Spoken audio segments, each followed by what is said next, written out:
The stagecoach had left without her. Eliza Munro stood in the dusty street of Dustwater, her traveling case at her feet, staring at the empty spot where the coach should have been waiting. The letter from Mr. Harlan, owner of the Double Bar Ranch, had been clear the monthly supply run left on the 15th, and she could secure passage to the ranch where she'd been hired as a seamstress. But the storm that had trapped her in Dodge City for 2 days had cost her dearly. Now, according to the station master, who barely looked up from his ledger, the coach had departed yesterday morning. "The next one ain't for another month," he'd said, spitting tobacco juice into a brass spittoon. "Boss man figured you wasn't coming after that storm blew through." The October wind cut through her traveling cloak like a blade. Eliza pulled it tighter, though it did little good. At nearly 6 feet tall, she'd never found a cloak that properly covered her frame. Just another reminder of all the ways she didn't fit. "Is there another way to reach the Double Bar?" she asked, though she suspected the answer. "Not unless you got your own horse and know the trail. It's 40 miles through rough country." The station master finally looked at her then, his eyes traveling up her height with the familiar mixture of surprise and disapproval she'd known all her life. "Though I reckon a woman traveling alone wouldn't make it past Coyote Ridge." Eliza bit back her response. She'd traveled alone from Kansas, hadn't she? But arguing with narrow-minded men had never gotten her anywhere. Instead, she picked up her case and turned toward the town's main street. Dustwater was smaller than she'd expected, a collection of weather-beaten buildings huddled against the endless prairie. The Mercantile, a saloon, a church with a crooked steeple, and what appeared to be a boarding house. At least she could find lodging for the night while she figured out her next move. The boarding house proprietress, a pinch-faced woman named Mrs. Caldwell, took one look at Eliza and shook her head. "I don't rent rooms to unaccompanied women," she said, though her tone suggested the real issue was Eliza's unconventional height and the fact that she wore a practical traveling dress instead of the frills and bustles favored by proper ladies. "I'm a seamstress," Eliza said. "I have employment waiting at the Double Bar Ranch. I simply need—" "Rules are rules." Mrs. Caldwell interrupted. "Try the saloon. Sometimes Big Pete lets folks sleep in his storeroom." The saloon was no better. Big Pete, who ironically stood a full head shorter than Eliza, laughed at the suggestion. "Storerooms full of grain sacks. And even if it weren't, I ain't running no charity house for wayward women." Wayward, as if seeking honest work made her some sort of fallen woman. The sun was sinking toward the horizon now, painting the sky the color of blood and ash. The temperature was dropping fast. Eliza had spent nights outdoors before during her journey, but never in weather this cold, and her thin cloak would be useless against a prairie night in late October. She made her way to the small eatery attached to the general store, hoping at least for a hot meal while she considered her options. The warmth from the pot-bellied stove hit her as soon as she entered, and she had to resist the urge to simply stand there and soak it in. The eatery was nearly empty, just a few townsfolk finishing their supper and one man sitting alone at a corner table. He was older, perhaps in his 40s, with silver threading through dark hair that needed cutting. His clothes marked him as a working man, but there was something in the way he held himself, a careful stillness, that made her think he'd seen more of life than most. Eliza took a table near the stove and ordered stew and coffee from the proprietor's daughter, a girl who couldn't have been more than 16. When the food arrived, Eliza ate slowly, partly to savor the warmth and partly because she had nowhere else to go when the meal ended. "Miss," she looked up to find the girl standing beside her table, wringing her hands. "Yes?" "Pa says we're closing soon," the girl said apologetically. "He said to tell you." She glanced toward the kitchen where her father was presumably waiting.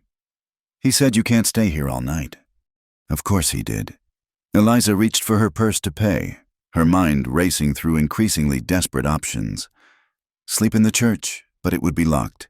Find a barn somewhere, but that would be trespassing. And she'd likely freeze besides. "Where will you go?" The voice was low, gravelly, as if it wasn't used often. The man from the corner table had risen and stood a respectful distance away. Up close, she could see his face was weathered by sun and wind, with lines that spoke of both laughter and sorrow, though she suspected the sorrow had won out in recent years. "I don't know," Eliza admitted. There seemed no point in pretending otherwise. He studied her for a long moment.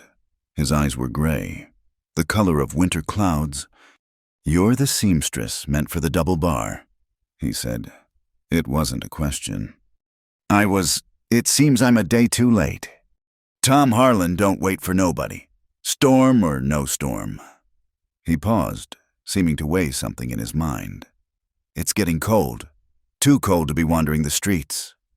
Eliza lifted her chin. "I'll manage." A ghost of a smile crossed his features. "I expect you would, but there's no need." He turned and walked toward the door, then stopped, looking back. "You coming?" She should have been afraid. A strange man in a strange town, inviting her to who knew where, but something in his manner, in the way he'd asked without demanding, made her trust him. Or perhaps it was simply that she had no other choice. Eliza left money on the table and followed him out into the gathering dark. He led her through the town without speaking, past the main street to where the buildings grew sparser. His house sat at the edge of Dustwater, a small but well-built cabin with a stone chimney already releasing smoke into the cold air. Inside, it was warm and clean, though sparse. A man living alone, clearly, but there were small touches, a quilt folded neatly on a chair, curtains at the windows that suggested he hadn't always been alone. Eliza stood uncertainly near the door while he added wood to the fire. When he straightened, he gestured to a long bench against the wall, padded with what looked like a buffalo hide and covered with blankets. "Where can I sleep tonight?" she asked, needing to understand what exactly he was offering. He walked to the bench and pulled back the top blanket, revealing clean bedding underneath. His hand patted the makeshift bed gently. "Right here," he said simply. Not his bed, not some improper arrangement, just a safe place to sleep by a warm fire. "I'm Isaiah Dune," he said. "I keep to myself mostly, but I won't see a woman freeze on the streets of Dustwater. You can stay tonight, tomorrow. We'll figure out how to get you to the double bar, if that's still what you want." "Eliza Monroe," she replied. "And thank you. She stopped, suddenly overwhelmed by the simple kindness after a day of rejection. "Thank you." He nodded and moved to hang his coat on a peg by the door. "There's water in the pitcher if you need it. Privy's out back. I'll be in the other room if you need anything." He started to leave, then paused. "Miss Monroe, don't mind what the town folks say or how they look at you. Dustwater's set in its ways, but that don't mean the ways are right." Then he was gone, leaving her alone by the warm fire with a clean bed and the first real kindness she'd encountered in this hard country. Eliza sat on the bench, unlacing her boots with fingers that shook just a little. Tomorrow she'd figure out how to reach the ranch or find other employment. Tonight, she had shelter and warmth and the protection of a man who asked nothing in return. As she settled under the blankets, she wondered about Isaiah Dune. What kind of man lived alone at the edge of town, keeping to himself but still unable to turn away from someone in need? What had put those lines of sorrow on his face? Outside, the wind howled across the prairie, but inside the small cabin, Eliza Monroe felt safer than she had in months. She closed her eyes, listening to the crack of the fire and the subtle sounds of another person moving quietly in the next room. And for the first time since leaving Kansas, she didn't feel entirely alone. Eliza woke to the sound of coffee brewing and bacon frying. For a moment, she lay still, disoriented by the unfamiliar surroundings.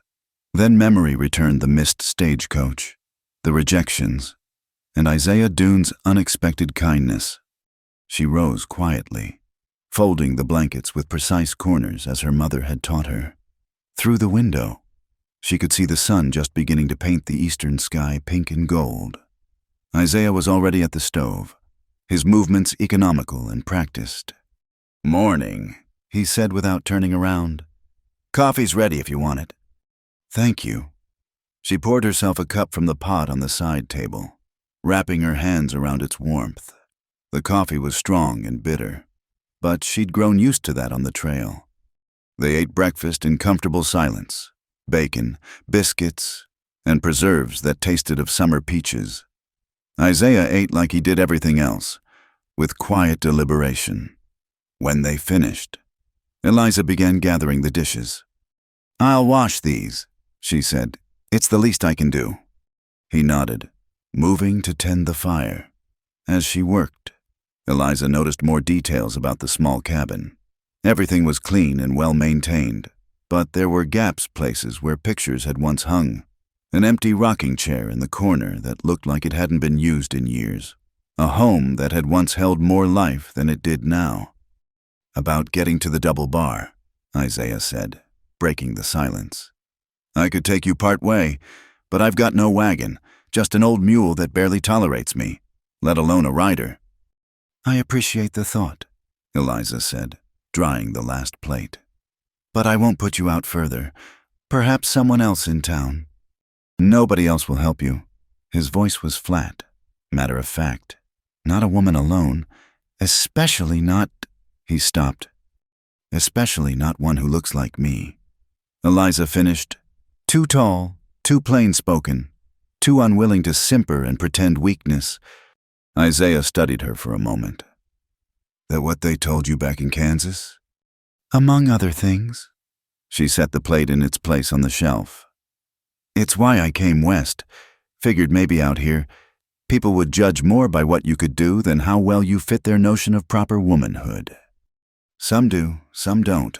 He moved to the window, looking out at the awakening town. Dustwater's small, set in its ways. But there's work here, if you're willing. "What kind of work?" "Reverend Murphy's wife has been ailing. They need help with mending and such. The hotel might need curtains and linens repaired. It's not steady employment like the ranch would have been, but it might keep you until the next stage." Eliza considered this. A month in Dustwater, scraping together enough work to pay for lodging she couldn't even secure. But what choice did she have? "I'll speak to the Reverend," she said. "Thank you for the suggestion." Isaiah turned from the window. "You can stay here until you sort things out." The offer hung in the air between them. Eliza knew she should refuse, knew what people would say about a single woman staying with a bachelor, even one old enough to be her father. But she also knew she had nowhere else to go. "I couldn't impose—" "You're not imposing," I offered. He gestured to the bench where she'd slept. "It's not fancy, but it's warm and dry. You can cook and help with chores in exchange, if it makes you feel better about it." "Why?"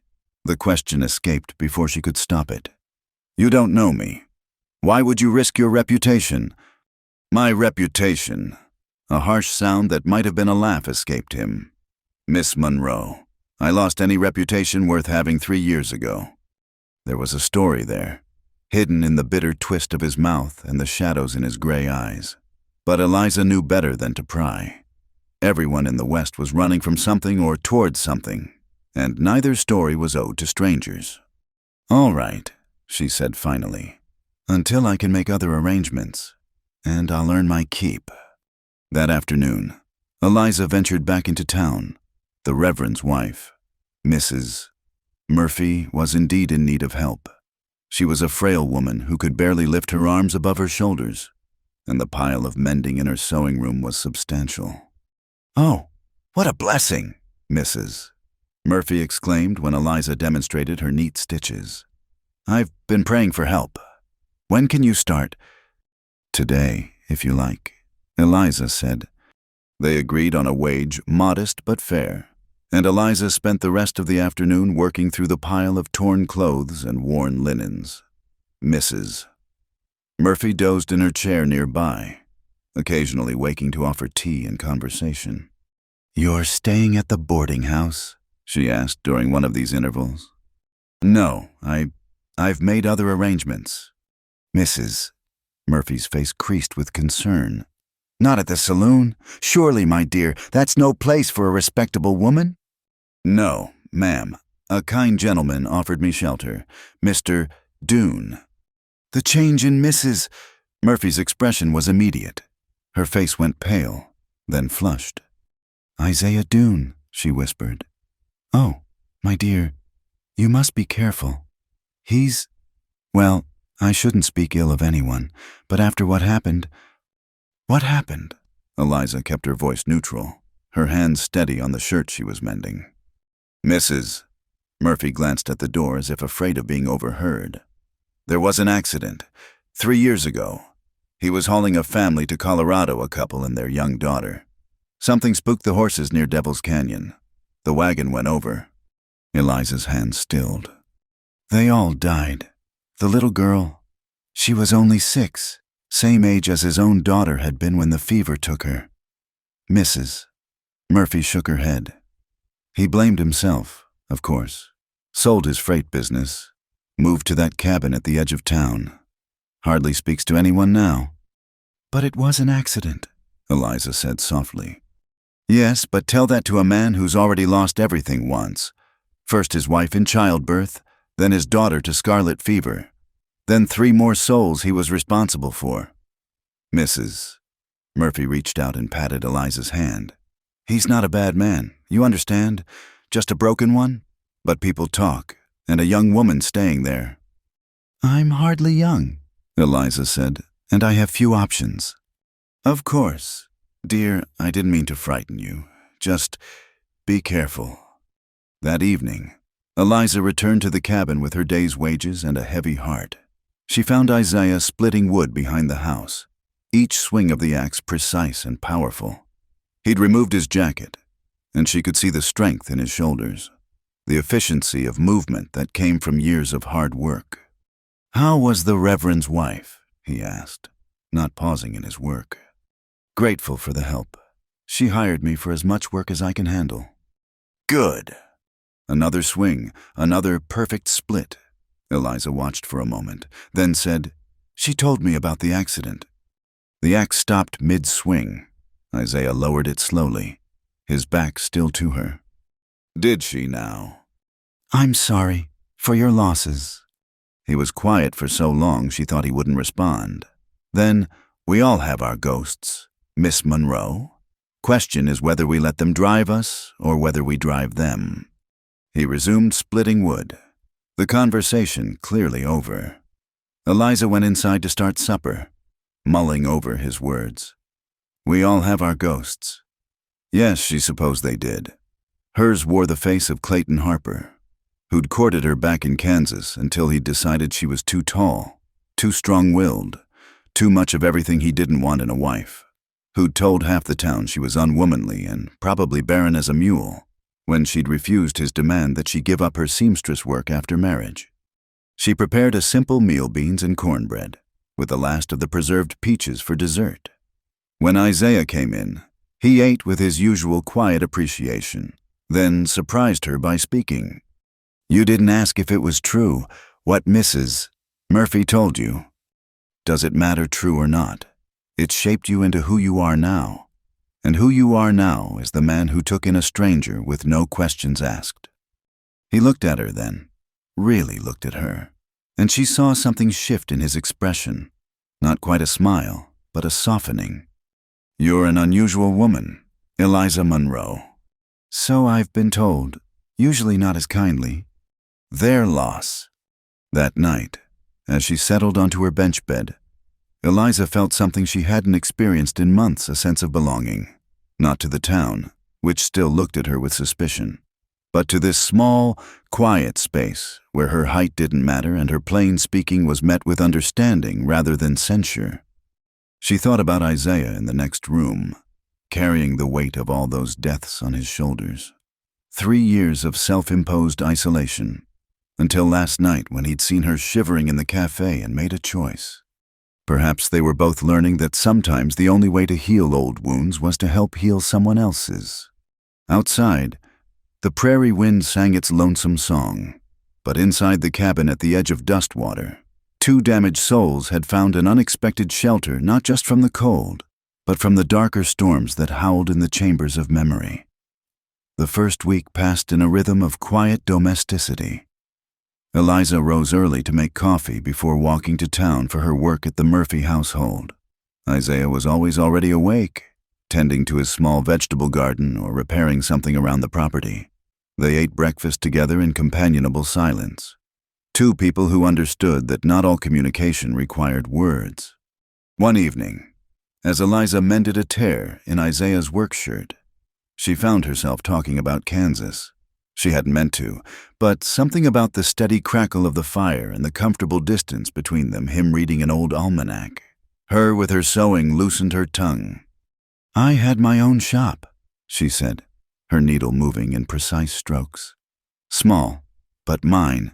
Built a good clientele over 5 years. Women who wanted quality over fashion." Isaiah looked up from his almanac. "What happened?" "Clayton Harper happened." She kept her eyes on her work. "He owned the building. When I refused his proposal, he tripled my rent, said a woman my age, 28 then, should be grateful for any offer." "And you weren't grateful?" A short laugh escaped her. "I told him I'd rather dress corpses than marry one." Isaiah's mouth twitched, the closest thing to a smile she'd seen from him. Bet he didn't take that well. "He evicted me, spread word that I was difficult, probably barren." She stopped, heat rising in her cheeks. "Anyway, no one would rent to me after that, so I came west. To a ranch where you'd be sewing for cowboys. Honest work is honest work, and cowboys don't care if their shirts are mended by a spinster or a beauty, long as the stitches hold." Isaiah set down his almanac. "You're not a spinster. I'm 31, unmarried, and taller than most men. What else would you call me? Independent, skilled, brave enough to cross half the country alone." He stood, adding a log to the fire. Harper was a fool. The compliment, delivered in his matter-of-fact tone, warmed her more than the fire. She bent her head back to her sewing to hide her reaction. "What about you?" she asked after a moment. "Mrs. Murphy mentioned you had a freight business." His shoulders tensed, but he answered. Yes, Dune Freight Company. Started with 1 wagon, built it up to 6. Had contracts with the Army. Brought supplies to the frontier forts." "That's impressive." It was. He returned to his chair but didn't pick up the almanac. "My wife, Sarah, kept the books. She had a head for numbers. We made a good team." The past tense hung heavy in the air. "After she died, I tried to keep it going. For Rose, our daughter. Figured she'd need something when she grew up. But then the fever came through town. She was 7, fought it for a week before." He stopped, staring into the fire. Eliza set down her sewing. "I'm sorry." "That was 5 years ago. I kept the business running, but my heart wasn't in it. Maybe that's why." He stood abruptly. "I'm going to check on Jupiter."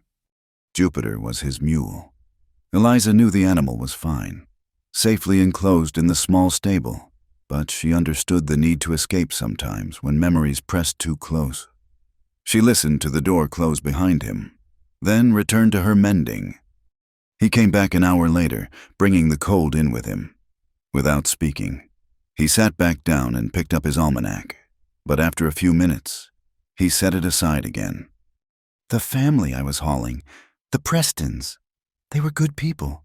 Young couple, heading west to farm. Their daughter Emma had these big brown eyes, kept asking questions about everything we passed, reminded me of..." He cleared his throat.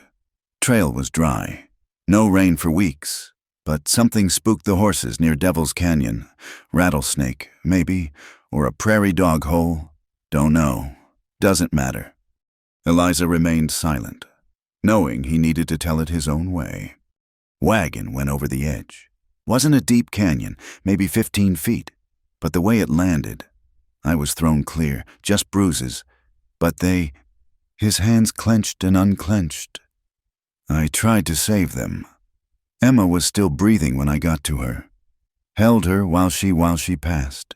Kept thinking about Rose, how they were the same age. "It wasn't your fault," Eliza said softly. I was the driver. They trusted me to get them safe to Colorado. Their blood is on my hands, same as if I'd shot them myself. That's not true, and you know it. He looked at her sharply. What would you know about it? I know guilt, she said evenly. I know what it's like to blame yourself for things beyond your control. My mother died when I was 16. Child bed fever after my brother was born. I was the one who'd been helping the midwife. I was the one who should have noticed something was wrong sooner. That's different. Is it? You think you should have prevented an accident? I think I should have saved my mother. Neither of us is God. Isaiah, we're just people, doing our best with what we're given. He was quiet for a long moment. Then, your brother, did he survive? Yes, Thomas. He's 24 now, married with 2 children, runs a farm back in Kansas. She smiled slightly. Wrote to tell me I was a fool for leaving, that I should have taken Harper's offer, said I was too proud for my own good. Pride's not always a bad thing. Neither is surviving, even when survival looks different than what others expect. They sat in silence after that, but it was a different kind of silence than before. There was understanding in it now, a recognition of shared pain and shared strength. When Eliza finally rose to prepare for bed, Isaiah spoke again. Thank you for listening. Thank you for telling me. As she settled onto her bench bed, Eliza reflected on the strange turns life took. 2 weeks ago, she'd been alone on a stagecoach, heading for what she thought was a new beginning. Now she was sharing a cabin with a haunted man at the edge of a town that didn't want her, piecing together work where she could find it. And yet, she felt more at home than she had in years. The next morning brought a change in routine. Isaiah was hitching Jupiter to a small cart when she came out. Need supplies from the mercantile, he said. Thought you might want to come along. You need anything. It was the first time he'd ventured into town since taking her in. Eliza understood the significance of the gesture. I could use some thread. Mrs. Murphy has me embroidering altar cloths now. The trip was brief but illuminating. People stared as Isaiah drove down Main Street with Eliza beside him on the bench. Conversations stopped. Curtains twitched. By the time they reached the mercantile, Eliza felt like she'd been put on display at a county fair. Inside the store, Mrs. Henderson, the proprietor's wife, could barely contain her curiosity. Mr. Doone, haven't seen you in town for weeks. And Miss... She let the question hang. Monroe, Eliza supplied. I'm doing sewing work for Mrs. Murphy. Oh, yes, I heard. Staying out at the boarding house. Are you... No, Isaiah said flatly. She's staying with me. The words dropped into the store like stones into still water. Mrs. Henderson's mouth opened and closed like a landed fish. I see, she finally managed. How practical. They completed their purchases in tense silence. Outside, Isaiah helped Eliza back onto the cart with more care than necessary. That'll be all over town by sundown, Eliza said. Let them talk. They always have. But she could see the tension in his jaw, the way his hands gripped the reins too tightly. He'd faced the town for her sake. She realized, broken his self-imposed exile because he'd thought she needed supplies. Isaiah, she began, but he shook his head. You're earning your keep fair and square, working, cooking, making that cold cabin feel like... He stopped. Anyway, their opinions don't matter. Like a home, Eliza finished silently. He'd been going to say home. That night after supper, she brought out a small package she'd purchased at the mercantile. What's this? Isaiah asked as she handed it to him. Open it! Inside was a new pipe and a pouch of tobacco. His old pipe, she'd noticed, had a crack in the bowl. You didn't need to... I wanted to call it a thank you for everything. He turned the pipe over in his hands, examining the simple but quality craftsmanship. Been a long time since anyone gave me a gift. Been a long time since anyone gave me a place to belong. Their eyes met across the small table, and something shifted between them. Not attraction, not yet, but a deepening of the connection they'd found. Two wounded souls recognizing that perhaps they didn't have to heal alone. Isaiah carefully filled his new pipe and lit it, the aromatic smoke curling up toward the rafters. Eliza picked up her embroidery, working by lamplight on the intricate pattern for the altar cloth. The wind howled outside, but inside their small refuge, there was warmth and companionship, and the beginning of something that might, given time and trust, grow into something more. Neither of them named it. Both of them had lost too much to trust in possibilities. But as the evening wore on and the comfortable silence wrapped around them like a well-worn quilt, both felt the truth of it. Sometimes the best gifts came disguised as disasters. And sometimes home was found in the most unexpected places. November arrived with the first snow, transforming dust water into a world of white silence. Eliza had been living with Isaiah for 3 weeks now, and they'd settled into routines that felt as natural as breathing. She rose early to make coffee and biscuits while he tended the animals. They ate breakfast together, speaking more now than in those first cautious days. In the evenings, she worked on her sewing while he read or whittled, the quiet between them comfortable as an old marriage. The work from Mrs. Murphy had expanded.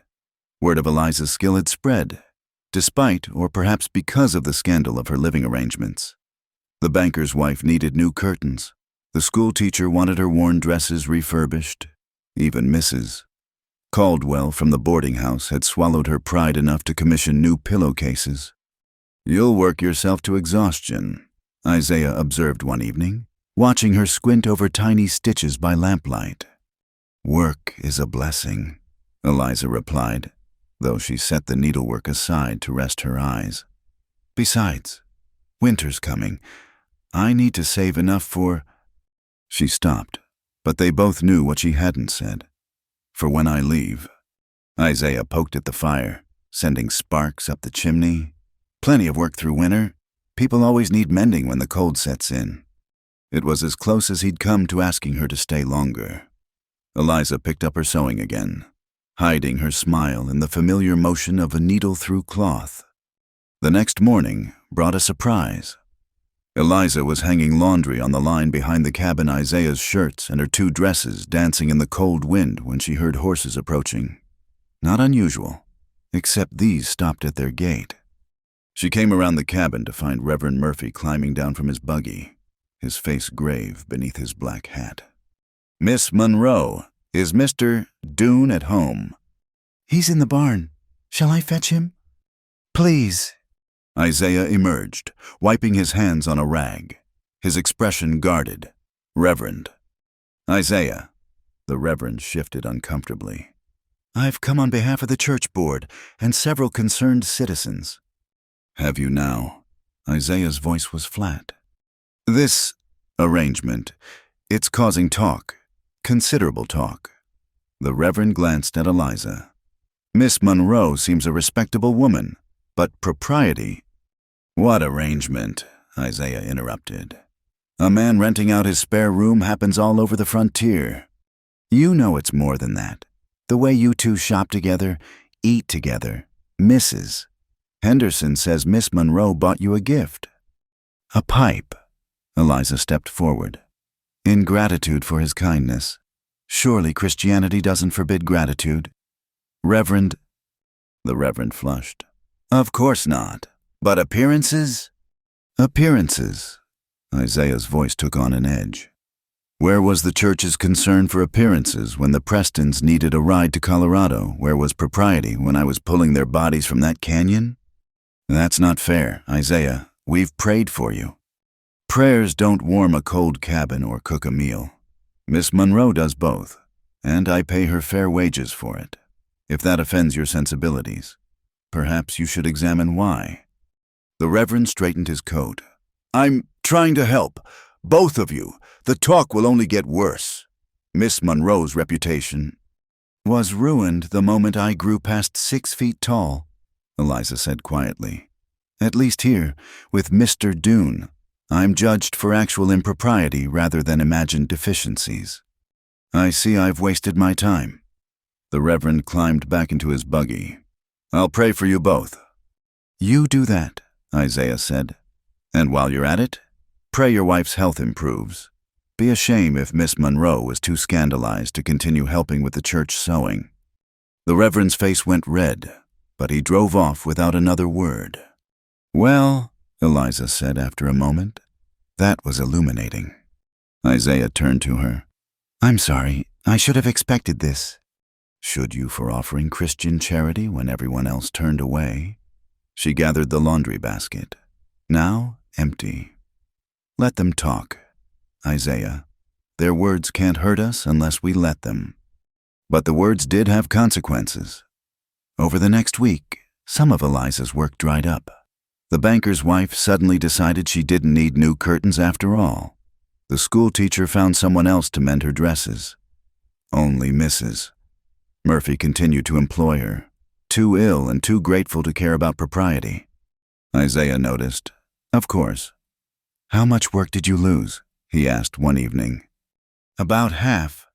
Eliza didn't look up from her sewing one of his shirts, worn thin at the elbows. It's fine. I'll manage. No. He stood abruptly. It's not fine. You're being punished for my reputation. I'm being punished for being a woman without a proper place. That started long before I met you. He paced to the window, staring out at the snowy darkness. What if there was another way? What do you mean? He turned back to her, and she saw he'd been wrestling with something. The double bar. It's 40 miles, but the roads are passable if we're careful. I could take you. The offer hung between them like a challenge. 3 weeks ago, she would have leaped at the chance. Now, the position's surely filled, she said carefully. Maybe, maybe not. Seamstresses aren't thick on the ground out here. He sat back down, leaning forward with his elbows on his knees. I've been selfish, keeping you here. You deserve better than a town that judges you for kindness. And you deserve better than isolation, she countered. When's the last time you talked to anyone before I came really talked, not just conducted business? His silence was answer enough. I'll make you a bargain, Eliza said, setting aside her sewing. Come to church with me this Sunday. Show this town that neither of us is ashamed of simple human decency. If they're still cruel after that, we'll discuss the double bar. I haven't been to church since the accident. I know. She met his eyes steadily. Maybe it's time. He was quiet for so long she thought he'd refuse. Then, you're a formidable woman, Eliza Monroe.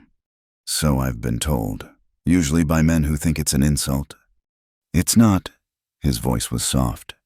It's a rare thing, finding someone who sees clearly and speaks truth. Don't let anyone tell you different. That Sunday dawned clear and bitter cold. Eliza dressed in her better dress, still plain by town standards, but clean and well-mended. She found Isaiah in the main room, wearing a suit she hadn't known he owned. It was slightly out of fashion, but fit his broad shoulders well. You clean up nicely, she said, then blushed at her forwardness. Sarah always said that. The mention of his late wife came easier now, like a scab finally beginning to heal. Ready? The walk to church felt like a gauntlet. Every window had eyes. Every doorway held whispers. But Isaiah walked steady beside her, and when they climbed the church steps, he offered his arm. Might as well give them something to really talk about. He murmured. She took it, feeling the solid strength beneath the wool. Together they entered the sanctuary. The whispers were immediate, rippling through the congregation like wind through wheat. Heads turned, fans fluttered, but Reverend Murphy, to his credit, only nodded as they took a seat in a back pew. The service seemed to last forever. Eliza felt every stare, heard every whispered comment. Beside her, Isaiah sat rigid as stone, and she wondered if she'd asked too much of him. This was where he'd sat with his wife, his daughter. These were the people who'd offered condolences and then left him to grieve alone. When they stood for the final hymn, Eliza noticed Isaiah wasn't singing. His hands gripped the hymnal, knuckles white, and she realized he was fighting memories. Without thinking, she shifted closer, her shoulder touching his, a small contact, barely noticeable to others. But she felt him lean into it slightly, drawing strength. After the service, they filed out with the others. Some people nodded stiffly. Others looked away. But Mrs. Murphy caught Eliza's hand as they passed. "Bless you, dear," she whispered. "Both of you." Outside, Isaiah breathed deep of the cold air. "Well, that's done. Was it terrible?" He considered. "Different terrible than I expected. Less about them, more about," he gestured vaguely, "ghosts. But you faced them. With help." He looked at her then, something warm in his gray eyes. "Seems I'm not as strong alone as I thought I was." "None of us are," Eliza said. "That's why God gave us each other." They walked home in companionable silence, and if the town watched from behind curtains, neither of them cared. That evening, as snow began to fall again, Isaiah surprised her. "About the double bar," he said. "I think we should wait, see what winter brings." Eliza smiled into her sewing. "I think that's wise. After all, I haven't finished mending all your shirts yet." "Is that the only reason?" She looked up to find him watching her with an expression she couldn't quite read. "No," she said honestly. "It's not." He nodded, satisfied, and picked up his pipe, the one she'd given him, as smoke curled between them and snow whispered against the windows. Eliza felt something she hadn't expected to find on the frontier, not just shelter from the storm, but warmth that went deeper than any fire could provide. Winter was coming, but she no longer feared the cold. The talk began as whispers but grew bolder with each passing week. Eliza first noticed it at the Mercantile, where conversation stopped abruptly when she entered. Then came the pointed looks at church, the way women drew their skirts aside when she passed. But it wasn't until she overheard Mrs. Henderson speaking to the butcher's wife that she understood the full weight of the town's judgment. "Living in sin, plain as day," Mrs. Henderson was saying, and her acting so high and mighty, like she's better than decent folk. That height of hers isn't the only thing unnatural about her. Mark my words. Eliza stood frozen outside the shop window, her basket of finished mending suddenly heavy in her arms. Poor Isaiah, the butcher's wife clucked. Lonely men do foolish things, but her, she knows exactly what she's doing. Probably planned it all along, missing that stagecoach, playing helpless. "Helpless, Mrs." Henderson snorted. "That woman could probably wrestle a bull. No wonder no man would have her back east. Had to come out here and trap a grieving widower." Eliza turned and walked away, her cheeks burning despite the cold November wind. She'd faced gossip before, but this felt different, meaner, more personal, and worst of all, it touched Isaiah, who'd done nothing but offer kindness.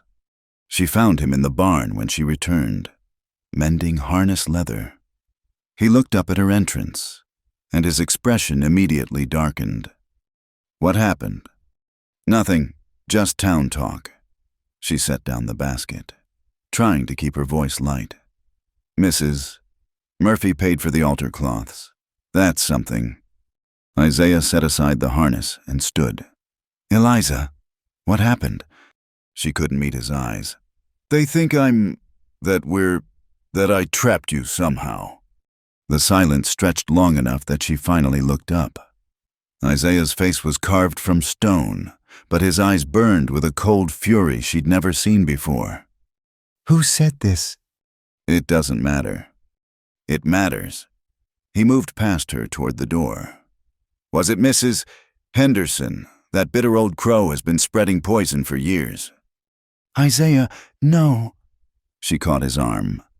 "This is what they want, to provoke a reaction, to prove we're as improper as they think." He stopped but didn't turn back. She could feel the tension in his arm, the barely controlled anger.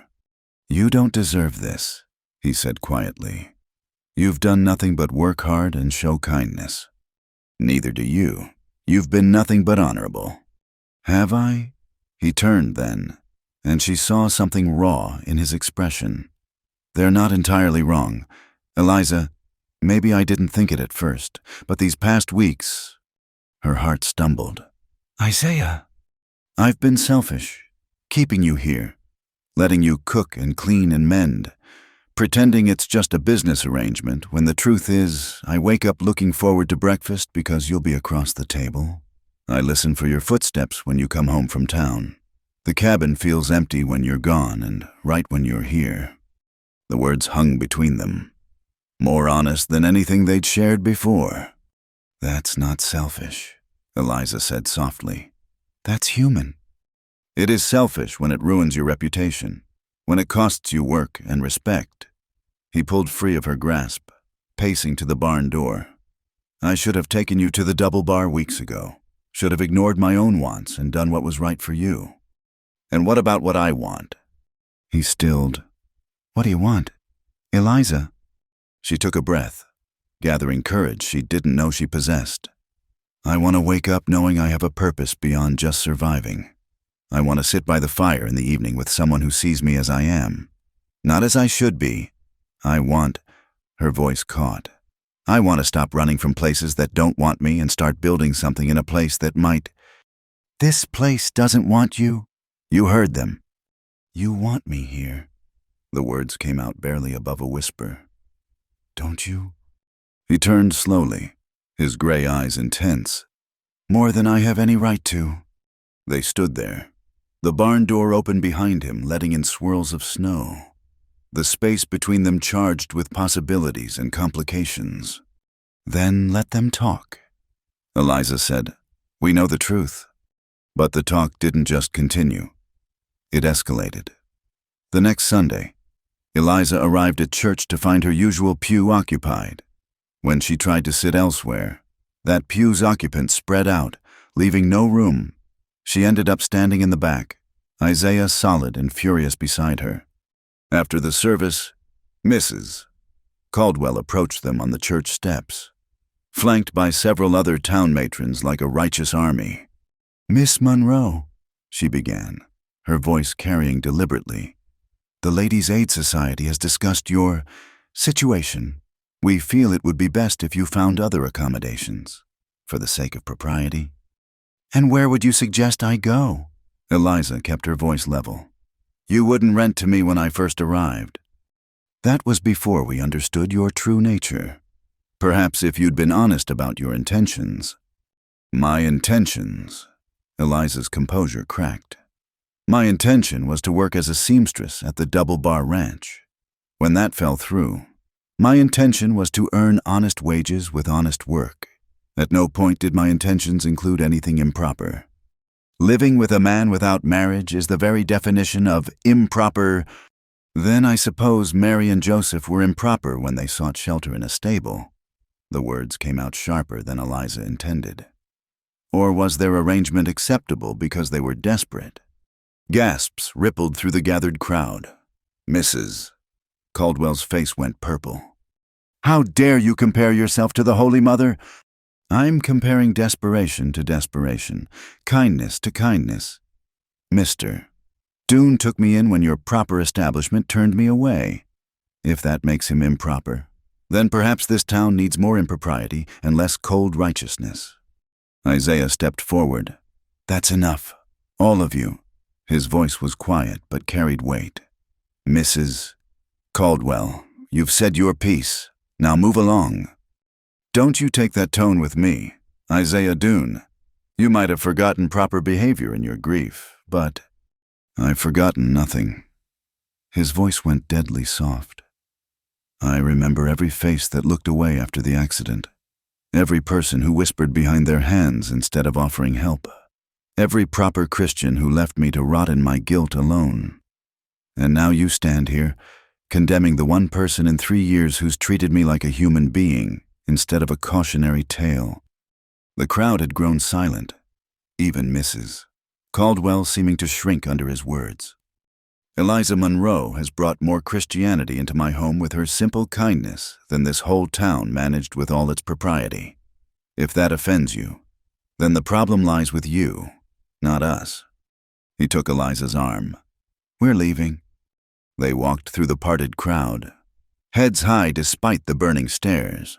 But as they reached the street, they heard footsteps behind them. Mr.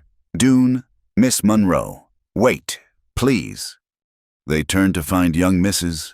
Patterson, the blacksmith's wife, hurrying after them with a small bundle. I just wanted to say, she began breathlessly. Not everyone agrees with Mrs. Caldwell. She thrust the bundle at Eliza. My little Anna tore her Sunday dress. I was hoping, that is, if you're still taking mending work. Eliza accepted the bundle, touched by the gesture. Of course, I'll have it ready by Wednesday. Mrs. Patterson smiled shyly. My husband says any woman who can stand up to Mrs. Caldwell like that has spine enough for the frontier. We think you're good for Mr. Dune. He smiles now. He didn't before. She hurried away before either could respond, but her words warmed Eliza more than any fire could. That evening, as Eliza worked on little Anna Patterson's dress, Isaiah spoke from his chair by the fire. I've been thinking about what you said, about building something. She looked up from her sewing. Oh, this cabin's too small. Come spring, I could add another room, a proper bedroom, so you wouldn't have to sleep on a bench. Her needle paused. That's a lot of work for a temporary arrangement. Is it temporary? He set down his pipe, meeting her eyes. Because I'm thinking maybe it doesn't have to be. Isaiah, what are you saying? I'm saying that I'm tired of caring what the town thinks.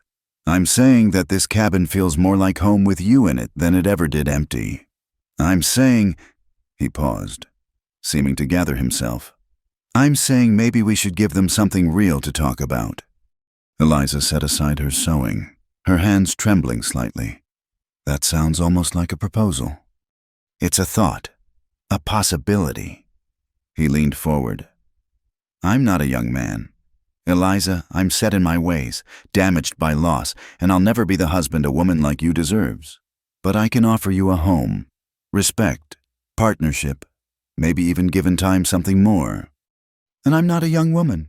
I'm too tall, too outspoken. And I'll never be the wife this town thinks you should have. She smiled through the tears that threatened. But I can offer you companionship, loyalty, and a heart that's already half yours. Only half. His mouth quirked in that almost smile she'd grown to treasure. Well, she said, picking up her sewing with deliberately steady hands. Perhaps a bit more. They didn't settle anything that night. There were no dramatic declarations or sudden embraces. Instead, they sat by the fire as they had so many evenings before, but now with the awareness that something had shifted. The town would talk, let them. What was building between Isaiah and Eliza was stronger than gossip, deeper than scandal. Outside, the wind howled and snow fell steadily. But inside their small cabin, two hearts began the slow, careful work of learning to trust in tomorrow. The winter festival was Dustwater's one concession to joy during the long, cold months. Held in the town hall the first Saturday of December, it brought together the entire community for dancing, food, and a brief respite from the harsh realities of frontier life. Eliza had heard about it from Mrs. Murphy, but hadn't planned to attend until Isaiah surprised her one evening. There's something in the back room, he said after supper, not quite meeting her eyes. Something that might be useful. Curious. Eliza followed him to the small storage room off the kitchen. He opened a trunk she'd noticed but never explored, pulling out tissue paper with careful hands. Beneath lay a dress of deep blue wool, simple in design but beautifully made. It was Sarah's, he said quietly. Her best dress. I've kept it all these years, not sure why, but I think she'd want it used, not hidden away. Eliza touched the fabric gently. Isaiah, I couldn't. It needs altering. Sarah was shorter than you, rounder too after Rose was born. But the fabric's good, and you're clever with a needle. He cleared his throat. The winter festival's coming. You should go. I haven't danced in years, and never well. Neither have I. He carefully refolded the tissue paper. Maybe that's reason enough to try. Over the next week, Eliza worked on the dress in secret, letting out hems and taking in seams. The color suited her, bringing out the warmth in her brown eyes. When she finally tried it on the night of the festival, she barely recognized herself in the small mirror. Isaiah was waiting in the main room, dressed in his church suit with a fresh collar. When she emerged, he stood slowly, something unreadable crossing his face. "You look—" He paused, seeming to search for words. "Sarah would be pleased to see her dress worn so well." It wasn't flowery praise, but from Isaiah, it meant everything. The town hall blazed with lanterns when they arrived, fiddle music spilling out into the cold night.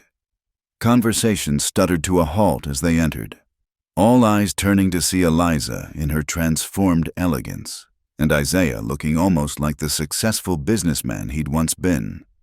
"Chin up," Isaiah murmured. "We've as much right to be here as anyone." They found seats along the wall, watching as couples took the floor for a reel. The music was lively, the dancing enthusiastic if not always graceful. Children darted between adults' legs, and for a moment, the judgments and gossip seemed to fade into the background. "Would you like some cider?" Isaiah asked. "That would be nice." He made his way to the refreshment table, and Eliza was surprised when Mrs. Patterson appeared at her elbow. "That dress is beautiful on you," she said warmly. "The color makes you glow." "Thank you. It's been altered quite a bit." "The best things usually are." Mrs. Patterson smiled. "My husband's working up the courage to ask Mr. Doone about some harness work. We've heard he's skilled with leather." Before Eliza could respond, the music changed to a slower waltz. Couples moved onto the floor with practiced ease, and she watched wistfully. She'd learned to dance as a girl, but it had been years since anyone had asked her. Too tall, too awkward, too much of everything men didn't want in a dance partner. Isaiah returned with 2 cups of cider, handing her one. They stood together, sipping the warm, spiced drink and watching others dance. Then, without warning, he set down his cup and extended his hand. "I should warn you," he said. "I was never much of a dancer even before everything, and it's been years." "I'll probably step on your feet," Eliza warned. "Then we'll be evenly matched." She set down her own cup and took his hand, letting him lead her onto the floor. The other dancers gave them space, though whether from respect or scandal, she couldn't tell. Isaiah's hand was warm on her waist, his other holding hers with gentle firmness. They began to move, tentatively at first, finding their rhythm. He was right, he wasn't a natural dancer, but he was steady and sure, and when Eliza stumbled slightly, he adjusted without comment. "You're doing fine," he said quietly. "So are you." They made it through the first waltz without disaster. When the music continued into another, Isaiah didn't let go, and Eliza didn't pull away. She was aware of the town watching, of whispers behind fans and raised eyebrows. But she was more aware of Isaiah's presence, the way he guided her with increasing confidence, the slight smile playing at the corners of his mouth. "What?" she asked. "Just remembering, Sarah used to say dancing was just walking to music, but I never quite believed her." His smile grew. "Turns out she was right. Usually was." "Tell me about her," Eliza said softly. "If it's not too painful." "It's less painful these days." He guided them through a turn. "She was nothing like you, small, quiet, always laughing, but she had strength too, just showed it different. When I wanted to expand the freight business, everyone said it was too risky. Sarah said the only risk was in not trying. She sounds wonderful." "She was, and she'd be the first to tell me I'd been a fool, hiding away for 3 years. His hand tightened slightly on her waist. "She'd have liked you. Would have said you were just what I needed, someone who wouldn't let me disappear into my own grief." The music ended, but before they could leave the floor, a commotion near the door drew everyone's attention. A man had entered. well-dressed despite the weather, scanning the crowd with sharp eyes. When his gaze landed on Eliza, his face split into an unpleasant smile. "No," Eliza breathed. "What is it?" Isaiah asked. But she was already moving, trying to lose herself in the crowd. Too late. "Eliza Monroe," the man's voice carried across the hall. "What an unexpected pleasure. Though I suppose I shouldn't be surprised to find you here, still unmarried, still trying to catch a man any way you can."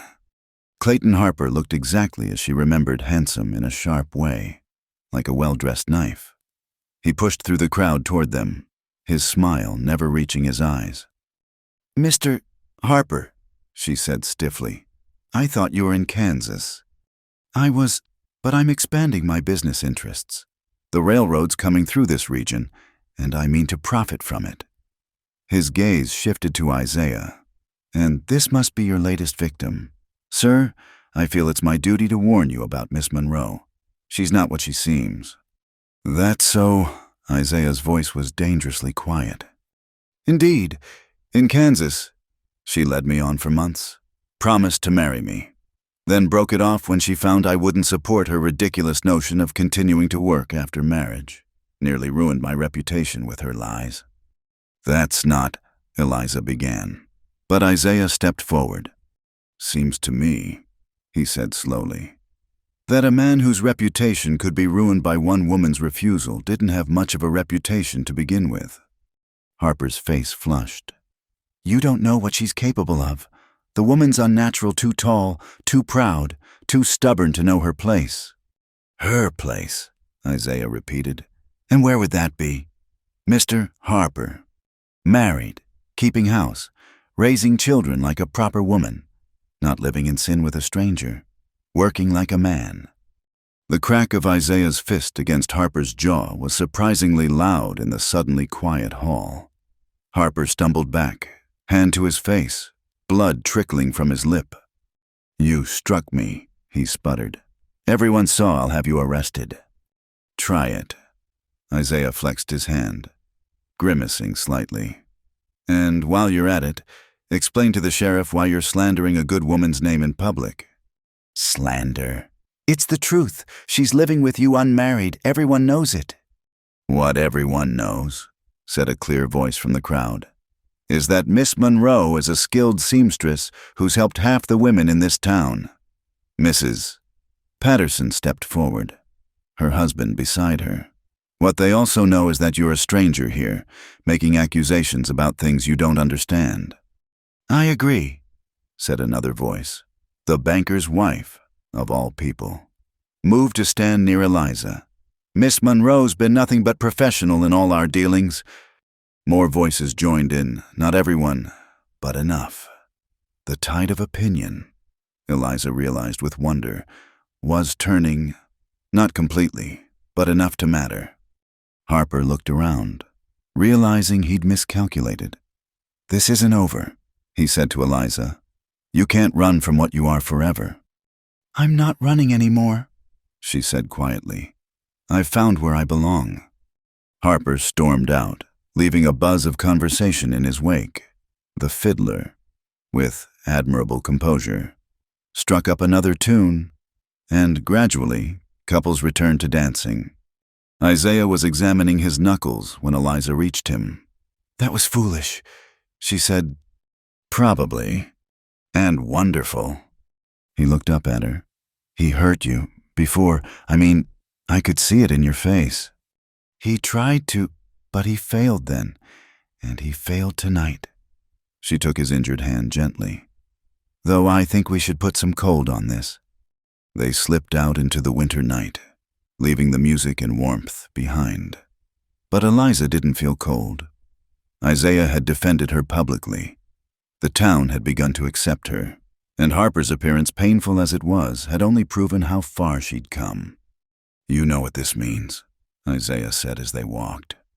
"What?" "Now they'll really talk. I struck a man over you. In this town's eyes, that's as good as a declaration."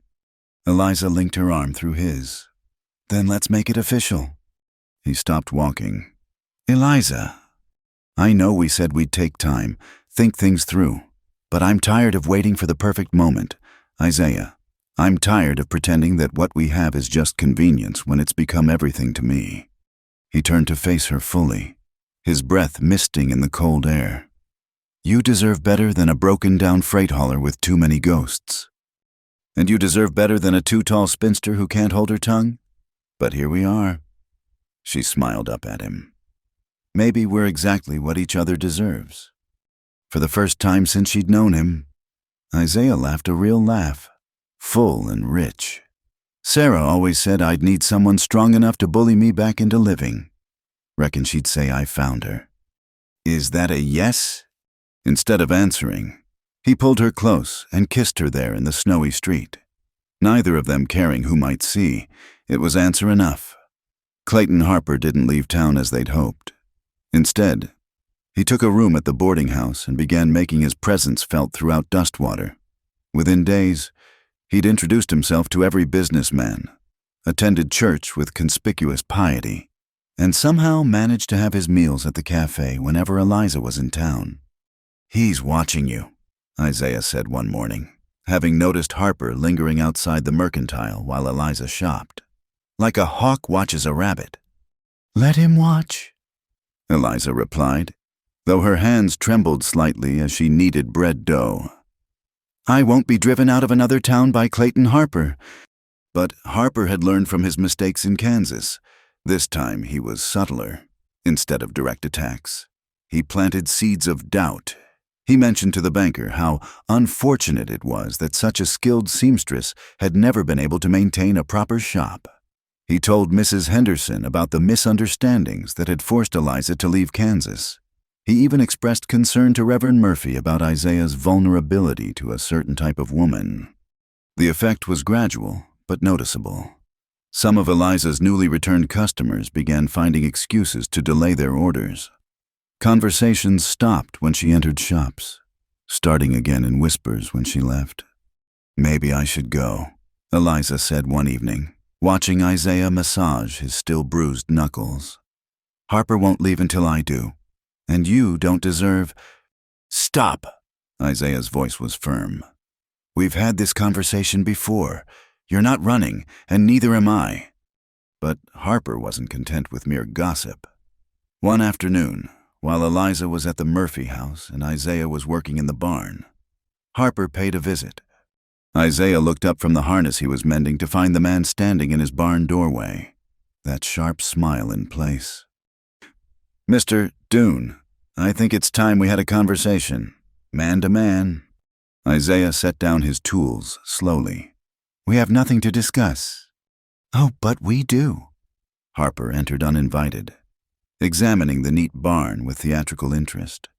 You seem like a reasonable man, a man who's suffered losses. I can respect that. Get to your point or get out. My point is simple. I want Eliza Monroe to understand she can't escape her obligations. She owes me for the embarrassment, the damage to my reputation, the business I lost when she spread her lies about me. Seems to me the only lies being spread are yours. Harper's smile widened. Are they, ask yourself, Mr. Doone? What kind of woman reaches 31 unmarried? What kind of woman travels alone across the frontier?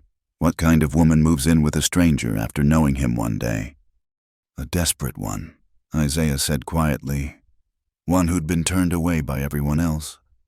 Or a calculating one who saw a lonely man with property and decided to take advantage. Harper stepped closer. Has she told you why she really refused me? It wasn't about working after marriage. It was because I discovered her secret. Despite himself, Isaiah felt a flicker of unease. What secret? She can't have children. Doctor confirmed it after she had some female troubles years ago. Barren as a desert. That's why she throws herself into work to hide what she lacks as a woman. Isaiah's fist clenched, but he forced himself to remain still. Even if that were true, and I don't believe a word from your mouth, it changes nothing. Doesn't it? A man like you, who's already lost one family, settling for a woman who can never give you another? Harper shook his head with false sympathy. I'm trying to do you a favor. Dune, send her away. I'll even pay for her passage wherever she wants to go. Everyone wins. Everyone except Eliza. Eliza wins most of all. She gets to keep her pride and her secrets. Harper pulled out a leather wallet, extracting several bills. $500, more than enough for a new start somewhere else. Isaiah stared at the money, then at Harper. When he spoke, his voice was deadly quiet. You think you can buy her like cattle? I think every person has a price, even proud spinsters who forget their place. The barn seemed to shrink around them, the air growing thick with tension. Isaiah took a step forward, and Harper instinctively backed up. Let me make something clear. Isaiah said, Eliza Monroe is under my protection. That means anyone who threatens her, insults her, or tries to drive her away answers to me. And unlike you, I've got nothing left to lose. You're threatening me. I'm promising you, leave town by tomorrow, or I'll make you wish you had. Harper's composed mask finally slipped, showing the ugly nature beneath. You'd choose her over your own reputation, over the respect of your community. I'd choose her over breath itself, Isaiah said simply.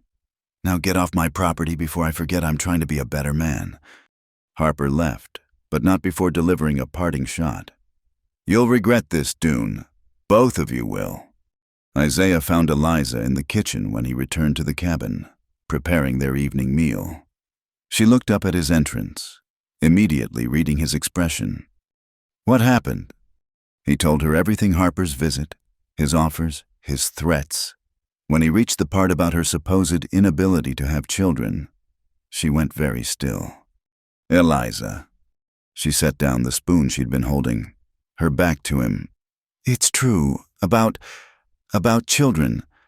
I was very ill when I was 23. The doctor said. Her voice cracked. Harper found out somehow.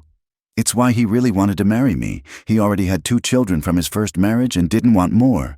When I refused him anyway, he was furious. How dare I reject him when I should have been grateful?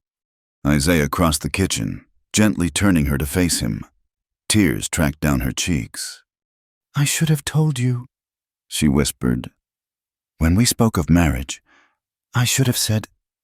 Would it have changed anything for me? No. He cupped her face in his rough hands. I buried 1 child. Eliza, I won't risk that pain again. If that makes us a matched pair of broken souls, so be it. But the town will say what it always says. Let them. He brushed away her tears with his thumbs. Harper thinks he found a weapon to use against us. All he found was another reason we suit each other. She leaned into him then, and he held her while she cried for lost possibilities, for old wounds, for the cruelty of men like Harper who saw vulnerability as opportunity. When her tears finally stopped, she pulled back to look at him. You told Harper to leave town. By tomorrow. He won't go quietly. I know. Isaiah's jaw set with determination, which is why we're going to act first. That evening, they walked together to Reverend Murphy's house. The Reverend answered the door with surprise that shifted to concern when he saw their serious expressions. We need to speak with you, Isaiah said, about a wedding. A wedding? The Reverend's eyes widened. Your wedding? As soon as possible. Eliza confirmed. Tomorrow, if it can be arranged. They were invited in, Mrs. Murphy beaming despite her frailty. Over tea. Isaiah explained Harper's presence and threats, though he kept the private details to himself. He wants to destroy Eliza's reputation, Isaiah concluded. We won't give him the chance. But marriage should be about more than thwarting a villain, Reverend Murphy said carefully. It is, Eliza said firmly. It's about choosing to build a life with someone who sees you truly. It's about finding home in another person. The fact that it also defeats Clayton Harper is merely satisfying. The Reverend smiled then. I believe you're right, and I believe this marriage has been growing in God's sight for weeks now. Tomorrow afternoon, that will give me time to post the announcement. They left the parsonage with lighter hearts, but as they walked home, Eliza voiced a new worry. What if Harper tries to stop it, claim some impediment? Then he'll discover what happens when you corner wounded animals. Isaiah said grimly, "We're done running, Eliza, both of us." That night, they sat by the fire longer than usual, aware that it was their last evening in this particular arrangement. Tomorrow would bring change, legal, spiritual, and personal. "Are you sure?" Eliza asked one final time. Once this is done, Isaiah interrupted. "I'll have the wife I should have been brave enough to ask for weeks ago, and Harper will have nothing but the road out of town." She smiled then, reaching over to take his hand. "Poor Clayton. He came all this way to ruin me, and instead he pushed us into happiness." "God works in mysterious ways," Isaiah agreed, "even through the schemes of small men." Tomorrow would bring whatever it brought, but tonight they had each other, and the certainty that whatever battles lay ahead, they would face them together. Harper had meant to divide them with secrets and shame. Instead, he'd only forged their bond stronger. In the distance, a coyote howled at the moon, but in the small cabin at the edge of Dustwater, two hearts beat in quiet harmony, ready for whatever dawn would bring. The wedding had been beautiful in its simplicity. Eliza in Sarah's blue dress, Isaiah in his good suit, a handful of supporters including the Pattersons and Mrs. Murphy as witnesses. Harper had appeared at the church door just as Reverend Murphy asked if anyone had objections, but the blacksmith and two other men had quietly escorted him out before he could speak. By evening, Clayton Harper had left Dustwater, his schemes defeated by the simple act of two people choosing each other. 3 weeks into their marriage, just as the winter snow began to deepen, Harper made his final play. The stranger arrived on a Tuesday afternoon, his expensive coat and leather case marking him as a man of business. He inquired at the mercantile about Isaiah Doone's property, then made his way to the edge of town where the small cabin sat surrounded by white drifts. Isaiah answered the knock, immediately wary of the well-dressed man on his doorstep. "Mr. Doone." "My name is Francis Whelan. I represent the Western Pacific Railroad Company." The man produced a card with an elaborate logo. "I understand you own this property." "I do." Isaiah didn't invite him in, though the wind was bitter. "Excellent. I'm authorized to make you a very generous offer for your land. The railroad will be coming through this area, and your property sits on the ideal route." From inside, Eliza appeared at Isaiah's shoulder, dish towel in hand. "The railroad!" Whelan's eyes lit with interest. "Mrs. Doone, I presume how fortunate. Perhaps you can help your husband see the wisdom in this opportunity." He named a figure that made Eliza's eyes widen. More money than either of them had seen in their lives. "That's substantial," Isaiah said carefully. "Indeed, Mr. Harper was quite insistent that we secure this particular parcel. He said you might be motivated to relocate." Whelan's smile was practiced, professional, and somehow menacing. "Harper sent you." It wasn't a question. "Mr. Harper has investment interests in the railroad. He mentioned you might be looking for a fresh start elsewhere. This would certainly provide the means." Isaiah started to speak, but Eliza placed a hand on his arm. "Mr. Whelan, would you excuse us for a moment? My husband and I need to discuss your offer." "Of course. I'll be staying at the boarding house for the next 2 days, but I should mention this offer won't remain open indefinitely. And if we have to route around your property," he shrugged. "Well, being on the wrong side of progress can be costly." After he left, Isaiah slammed the door harder than necessary. "Harper, even gone. He's trying to drive us out." "Or trying to make us rich," Eliza pointed out. "That was more money than—" "I don't care if it was enough to buy half of Kansas. This is our home." Eliza moved to the window, watching Whelan's retreating figure.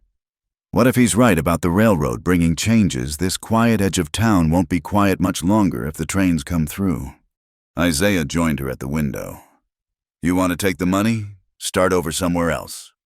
I want to know what you want. This is your land, your history here. Our land, he corrected. Our home. And I asked what you want. She was quiet for a moment, then turned to face him. I want to wake up in the cabin where you first gave me shelter. I want to plant a garden in the spring and soil we've worked together. I want to build the life we've started here, not chase after something new just because Clayton Harper is pulling strings. The money could buy us a bigger place, better land. Can it buy me the spot by the fire where I first felt safe? Can it buy you the barn where you've worked through your grief? She shook her head. Some things aren't for sale. Isaiah, not for any price. That evening, they walked into town together. The decision made, but the consequences still uncertain. They found the boarding house full of unusual activity. Several men in city clothes talking animatedly in the dining room. Harper's investment partners, most likely, come to see their scheme through.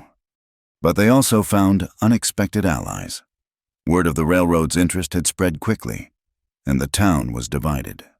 Some, like Mrs. Henderson, were excited about the prosperity the railroad would bring. Others, like Reverend Murphy, worried about the changes to their quiet community. Progress comes whether we want it or not, the banker was saying to a gathered group. The question is whether we profit from it or get run over by it. Some of us don't measure profit in dollars, the blacksmith countered. This town's been good as it is. Why invite trouble? The debate continued, but Isaiah and Eliza had heard enough. They found Whelan at the cafe, dining alone. Mr. and Mrs. Dune, have you considered my offer? We have, Isaiah said. The answer is no. Whelan's pleasant expression didn't change. I'm sorry to hear that. Perhaps you don't understand the full situation. The railroad will come through this area regardless. If you refuse to sell, we'll simply route around you. Your property will be worthless, too close to the tracks for peace, too far for profit. Then that's our choice to make, Eliza said firmly. Is it?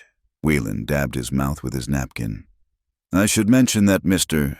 Harper has shared some concerns about your situation. A rushed marriage, questions about propriety.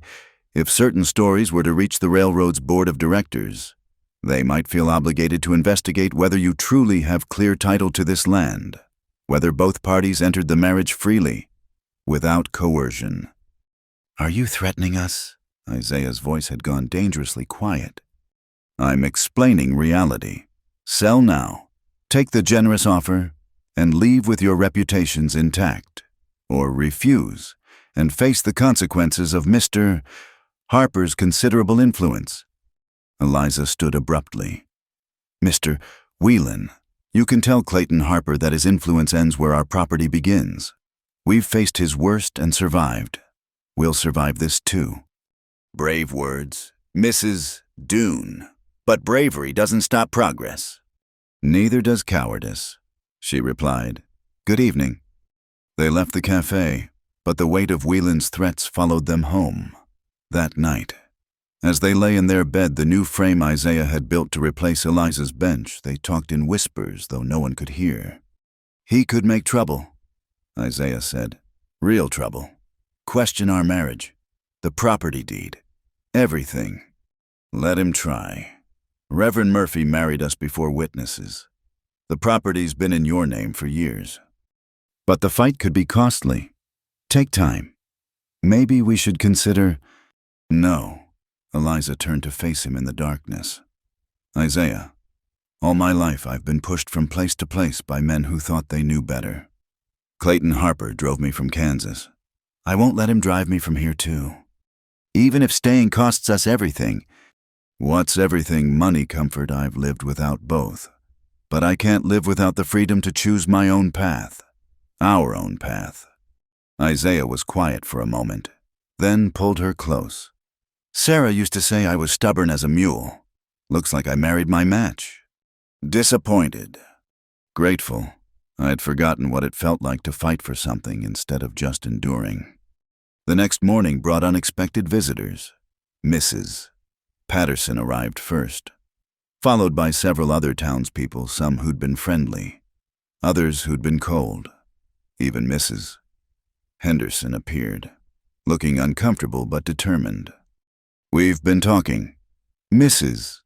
Patterson began, "about the railroad, about what it means for Dustwater." "And?" Isaiah prompted. "And we think you should know you're not alone," the blacksmith said, stepping forward. "Harper and his city friends think they can push folks around with money and threats, but this is our town." "What are you saying?" Reverend Murphy cleared his throat. "We're saying that if anyone questions your marriage or your property rights, they'll have to question all of us. I've prepared a document attesting to the validity of your union. Everyone here has signed it." He produced a paper with dozens of signatures, far more than were present in the small cabin. "But some of you don't even approve of our marriage," Eliza said, looking particularly at Mrs. Henderson. The boarding house owner flushed. "Maybe not, but I approve even less of outsiders coming in and threatening decent folk. You've proven yourself these past months. Mrs. Doone, that counts for something. Besides," added the banker, "if the railroad thinks they can intimidate one of us, what's to stop them from trying it on all of us? Better to stand together." Isaiah took the document with hands that weren't quite steady. "Thank you, all of you." "Don't thank us yet," the blacksmith warned. "Whelan's called a town meeting for tonight. He's going to present his plans for the railroad. Try to turn public opinion. You'll need to be there." That evening, the town hall was packed. Whelan had brought maps and charts showing how the railroad would bring prosperity, growth, and connection to the wider world. He spoke eloquently of progress and profit, carefully avoiding any mention of the threats he'd made in private. When he finished, the floor was opened for questions. "What happens to folks who don't want to sell?" someone called out. "The railroad is prepared to be generous," Whelan replied smoothly. "But of course, we must have cooperation from landowners along the route." Isaiah stood. "And if we don't cooperate?"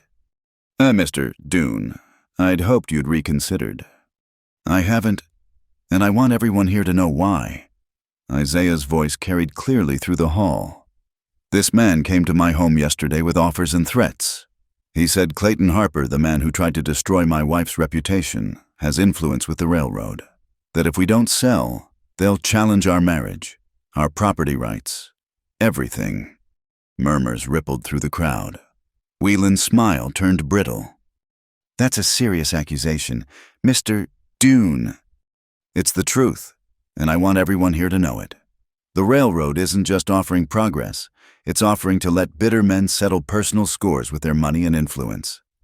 Progress requires sacrifice." "Whose sacrifice?" Eliza stood beside her husband. "Yours, or just the people too poor or stubborn to get out of your way?" The meeting dissolved into arguments, some supporting the railroad, others questioning its methods. But something had shifted. The town that had once gossiped about Isaiah and Eliza now saw them as symbols of resistance against outside manipulation. Whelan left the next morning, his offers rejected not just by the Doones, but by several other landowners. The railroad would find another route, one that didn't require destroying a community to build it. A week later, a letter arrived from Kansas. Clayton Harper, writing in frustrated fury, made one last attempt at intimidation, but Eliza read it aloud by the fire, and they laughed at his impotent rage. He had no more power over them. He'd tried to use progress as a weapon, and instead had united a town that had once stood divided. "He'll try again," Isaiah warned. "Men like Harper don't give up easily." "Let him try," Eliza said, feeding the letter to the flames. "We'll be here, together. That's more than he'll ever have." As the letter burned, they stood together watching the fire, aware that they'd won more than just a fight over land. They'd won the right to their future, on their own terms, in their own place. The railroad would come to Dustwater eventually. Progress always did, but it would come on the town's terms. not Clayton Harper's. And in the small cabin at the edge of town, two people who'd found each other in the midst of hardship continued building their life together, one day at a time, one choice at a time. Knowing that home wasn't just a place, it was the courage to defend what mattered most. The fever came with the January blizzard, striking Isaiah down as suddenly as a felled tree. One moment he was splitting wood behind the cabin. The next he was on his knees in the snow, burning with heat despite the frigid air. Eliza found him there, half-conscious and mumbling words she couldn't understand. Terror seized her heart as she struggled to get him inside, his larger frame heavy against her. "Isaiah, you have to help me. Please, just a few more steps." She managed to get him to their bed, his skin frighteningly hot beneath her hands. His eyes, when they opened, were glazed and unfocused. "Sarah," he muttered. "Is Rose better? Tell me she's better." "It's Eliza," she said firmly, fighting down her fear. "You're sick, but you're going to be fine."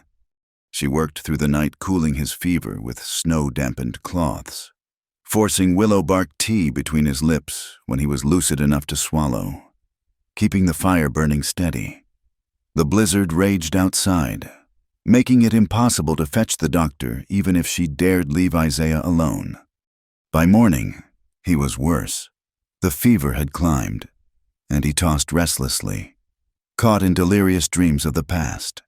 Sometimes he called for Sarah, sometimes for Rose, once, terrifyingly. He spoke to the Preston family as if trying to pull them from the wreckage. "I'm sorry," he kept saying. "Should have seen the hole. Should have held the reins tighter." "Hush," Eliza soothed, her own eyes burning with unshed tears. "That's done. That's past. Can't get to her. Emma's too far down. Can't reach. Isaiah, listen to my voice. You're home. You're safe. I'm here." But he was beyond hearing, lost in the fever's grip. The second night was the worst. His breathing became labored, rattling in his chest. Eliza had seen enough frontier sickness to recognize the danger. If the fever didn't break soon. She couldn't finish the thought. Instead, she did what she'd always done. She worked, changed his sweat-soaked nightshirt, spooned broth into him when she could, read aloud from his favorite almanac just to fill the terrible silence between his fevered rambles. On the third morning, the blizzard finally exhausted itself. Eliza bundled herself in every warm thing she could find and fought her way through the drifts to the Patterson house. The blacksmith immediately set out for the doctor while his wife returned with Eliza. "Lord have mercy," Mrs. Patterson breathed when she saw Isaiah. "How long has he been like this?" 3 days. The fever won't break." They worked together, Mrs. Patterson's experienced hands helping with the nursing. But when the doctor finally arrived, fighting through the snow-choked roads, his expression was grave. "Lung fever," he diagnosed after his examination. "Advanced. His body's been weakened by exhaustion and cold. Mrs. Doone, I won't lie to you, it's serious." "But he'll recover." The doctor's hesitation was answer enough. "We'll do what we can. Keep him warm. Continue with the willow bark tea, and add these powders to help clear his lungs. But ultimately," he patted her shoulder, "it's in God's hands now." The news spread through the snow-muffled town. People who had once whispered about the impropriety of Isaiah and Eliza's arrangement now whispered prayers for his recovery. Mrs. Murphy, despite her own frailty, sent soup. The banker's wife brought extra quilts, even Mrs. Henderson appeared at the door with a bottle of her special tonic, guaranteed to cure anything but stubbornness. But it was Eliza who kept the vigil, hour after hour, day after day. She talked to Isaiah constantly, believing somewhere in his fever-addled mind he could hear her. "You can't leave me," she told him firmly. "Not when we've just started. Not when there's so much left to build." She told him about her plans for a garden come spring, about the new curtains she'd make for the bedroom window, about the letter she'd received from her brother, finally accepting her choice to stay in Dustwater. "He says he was wrong about Clayton Harper," Says any man who'd chase me across the frontier to cause trouble wasn't worth spitting on. I wanted to read it to you, to hear you laugh at Thomas finally seeing sense." Isaiah stirred, his eyes opening briefly. For a moment, they were clear. "Eliza." "I'm here." She grasped his hand, feeling how thin it had become in just a week. "Tired," he whispered. "I know, but you have to fight. You have to get well." "Why?" The word was barely a breath. She leaned close, her tears finally falling. "Because I need you. Because this cabin is too quiet without your voice. Because you promised to add that extra room come spring, and Isaiah Doone is a man who keeps his promises." A ghost of his almost smile touched his cracked lips. "Bossy woman." "You're bossy woman," she corrected. "So you'd better mind me and get well." He squeezed her hand weakly before sliding back into fevered sleep. But something had changed. His breathing, while still labored, seemed less desperate. The terrible heat of his skin began, slowly, to cool. The fever broke that night. Eliza woke from her dozed vigil in the chair beside the bed to find Isaiah watching her, his eyes clear for the first time in a week. "How long?" he asked hoarsely. 8 days. She quickly fetched water, supporting his head while he drank. "You've been very sick." "I remember pieces, dreams." He frowned. "Did I talk to Sarah?" "Yes, and Rose, and—" She hesitated. "And the Prestons." His face tightened with old pain. "I'm sorry you had to hear that." "I'm not. You've been carrying those ghosts alone too long." She smoothed his hair back, feeling the normal warmth of healing instead of fever. "Maybe it's time to let them rest." He caught her hand. "I thought I was dying. Thought I'd leave you alone, like—" "But you didn't. You stayed. You fought." "Had to. Someone needs to build that extra room. Can't trust anyone else to do it right." She laughed through her tears, the first real laugh in over a week. "Impossible man." "You're impossible man," he corrected, echoing her earlier words. Recovery was slow. January gave way to February, and still Isaiah could barely walk across the room without exhaustion. But gradually, steadily, his strength returned. The townspeople continued their kindness, bringing food, checking on them, offering help with the heavy chores Isaiah couldn't yet manage. "Seems almost dying has improved my reputation," Isaiah observed one afternoon, watching through the window as the banker's son split wood in their yard. "Or standing up to the railroad did," Eliza suggested, busy making a strengthening soup. "You've become something of a local hero." "I didn't do it to be a hero." "No, you did it because it was right. That's why it matters." As February waned and hints of spring began to show, Isaiah finally voiced what had been growing between them during his recovery. "When I was fevered, lost in the past, I kept trying to save them. The Prestons, Rose, even Sarah. Somehow, though she died in a bed, not an accident." He was sitting up in bed, still thin, but no longer frighteningly so. "But when I started to come back, to heal, it wasn't their voices calling me, it was yours." Eliza paused in her sewing. "Isaiah." "I'll always carry them, always have the guilt and the grief. But somewhere in that fever, I finally understood something. They're gone, and no amount of punishment I heap on myself will bring them back. But you're here, alive, real. And I almost left you because I was so tangled up in the past I couldn't fight for the future." She set aside her sewing and went to sit beside him on the bed. "You did fight. You came back." "Because you wouldn't let me go." He took her hand, marveling at the calluses from honest work, the strength in her long fingers. "I've been a fool, Eliza, hiding from life, from feeling, from the possibility of loss. But I nearly lost you by dying, not by living, and that would have been the worst tragedy of all. You didn't lose me. You won't lose me." "I know." He brought her hand to his lips, kissing it gently. "Because we're both too stubborn to give up. On each other. On this life we're building. on tomorrow. Speaking of tomorrow, Eliza said, her voice lighter, you need to get fully well soon. Spring's coming, and I have plans for that garden. Plus, there's the matter of the extra room you promised. Demanding woman. Your demanding woman. Yes, he agreed, pulling her close. Mine, and I'm yours, for whatever days God grants us. They sat together in the late afternoon sun streaming through the window. Two people who'd found each other in the depths of winter and chose to hold on through the storms. Outside, the snow was beginning to melt, revealing the earth beneath, ready for new growth. Isaiah would always carry his ghosts. Eliza would always be too tall, too outspoken for some people's comfort. But together, they'd found something worth fighting for, a love built not on perfection, but on acceptance, not on forgetting the past, but on choosing the future.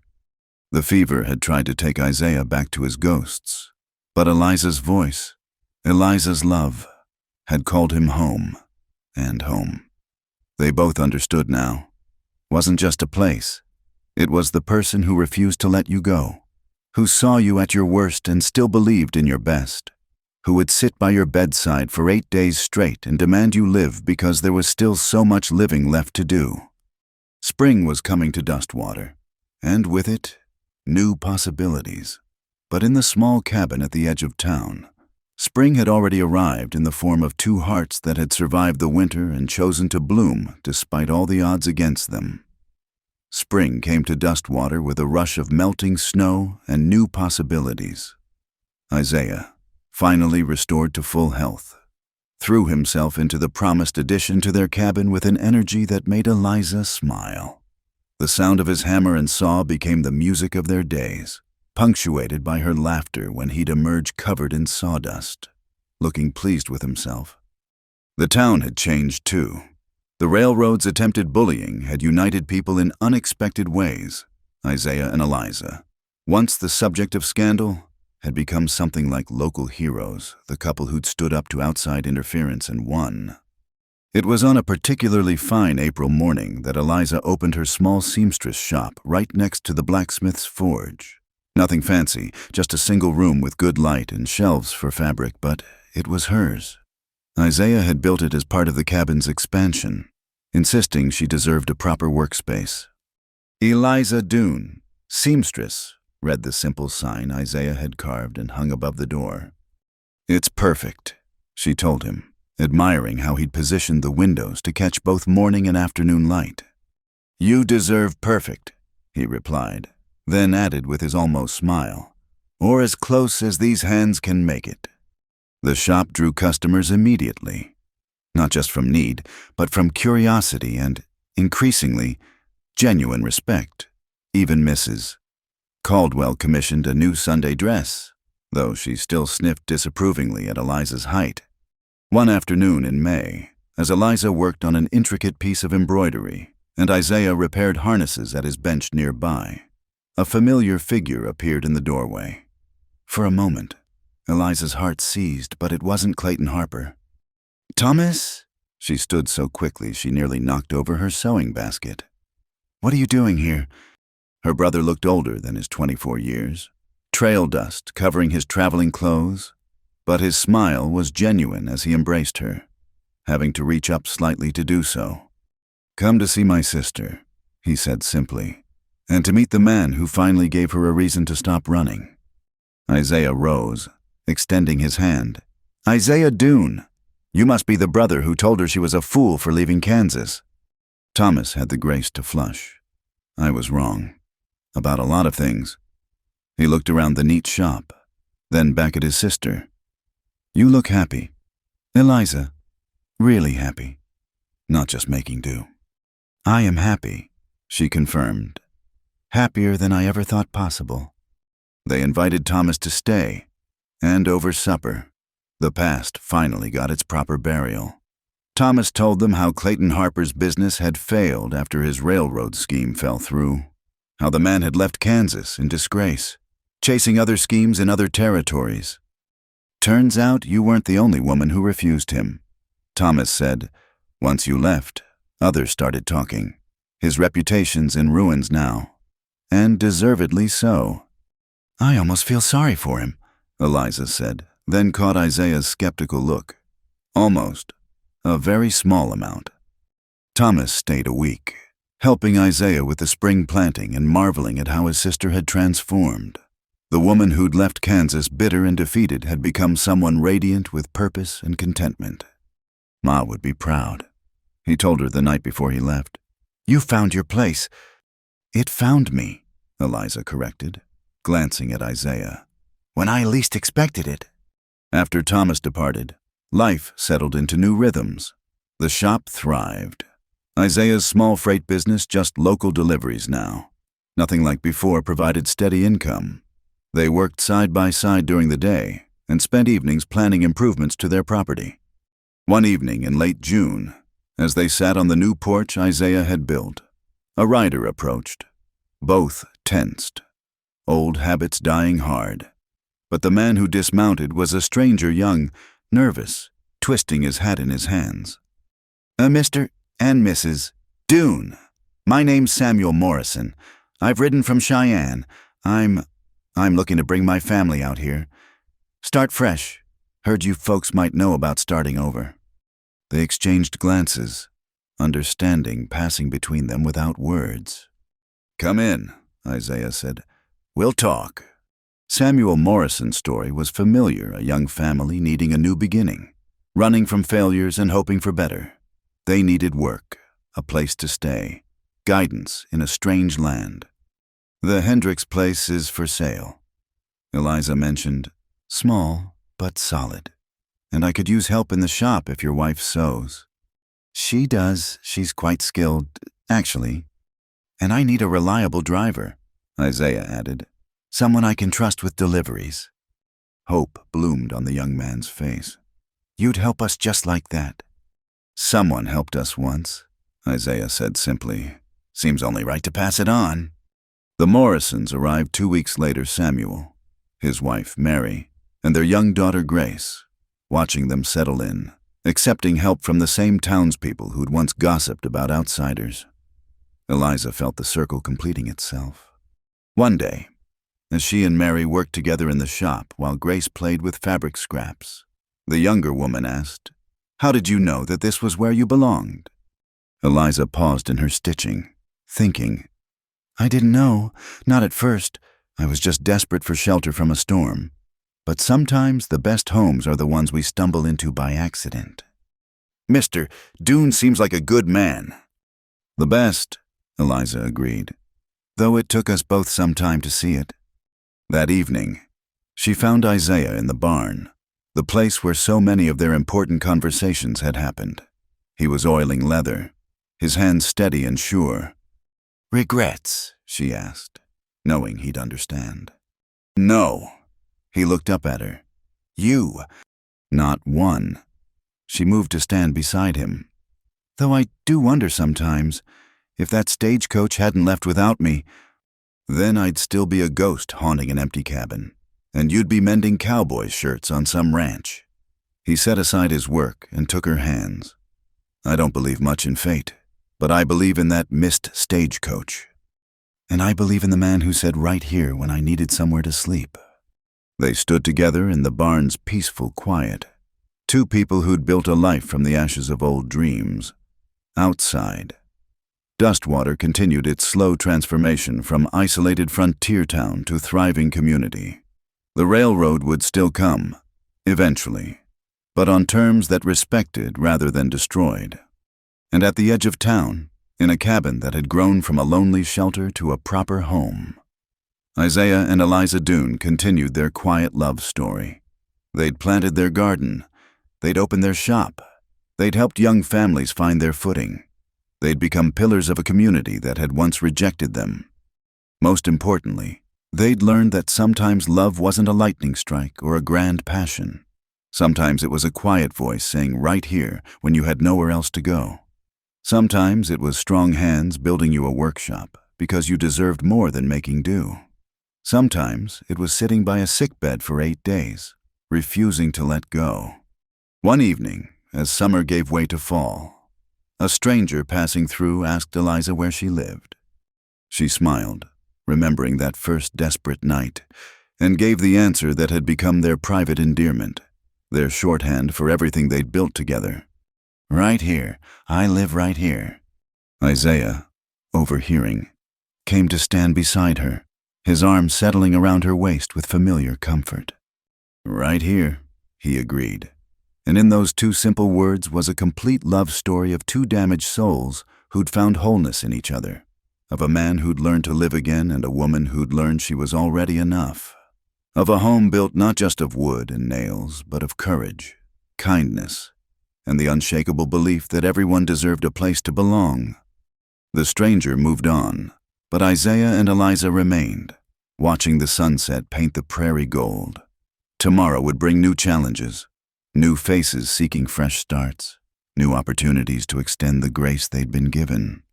But tonight, they were simply grateful for missed stagecoaches and winter storms, for fever that broke and hearts that healed, for a love that had grown as steady and strong as the cabin that sheltered it. "Home," Eliza said softly. "Home," Isaiah agreed, and pulled her closer as the first stars appeared in the vast western sky. Right here, right where they belonged. Thank you so much for listening to this Wild West love story. I hope Isaiah and Eliza's journey touched your heart as much as it touched mine while sharing it. I'd love to know where in the world you're listening from. Please leave a comment below and share your thoughts about their story. If you enjoyed this tale of love blooming in the American frontier, please subscribe to Wild West Stories 1850 and hit the like button. And if you really want to help more people discover these heartwarming stories, please click the hype button. It makes such a difference in sharing these tales with fellow lovers of Western romance. Until our next adventure in the Old West, partners.